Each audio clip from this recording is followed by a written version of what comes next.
GarageBand's Drummer is one of its best features. Pick a genre, choose your drummer, pick a drum kit and edit your pattern until you have things sounding just right. It's fantastic, but it can leave your project sounding a little bit too perfect and robotic. In this video, I'll show you a really easy way to make your GarageBand Drummer sound a whole lot more natural and human. In this project, I have a drummer track all set up and ready to go, and it sounds pretty good.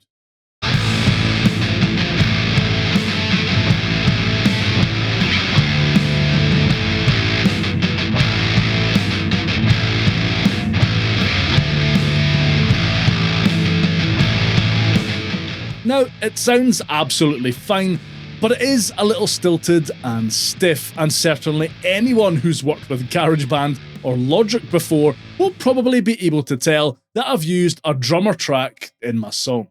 We can humanize this drummer track and make it sound a whole lot more dynamic really easily.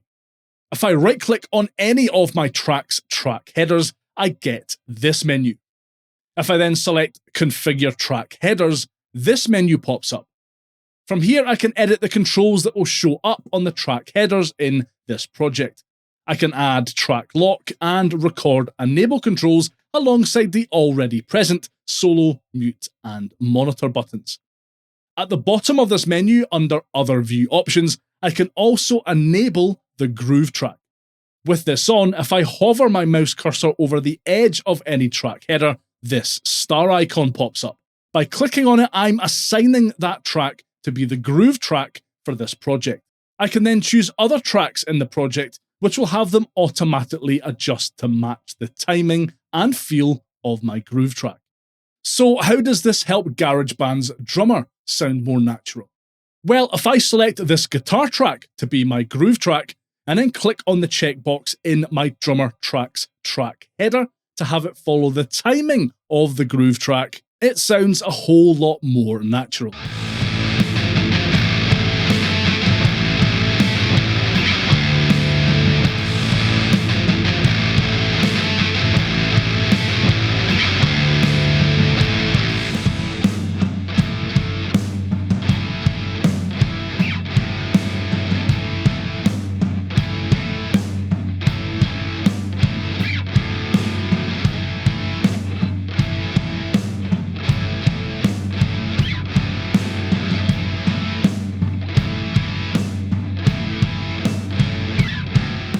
You can experiment with different tracks to adjust the feel of your drummer by simply selecting them as your groove track and seeing how that affects how your drummer plays back.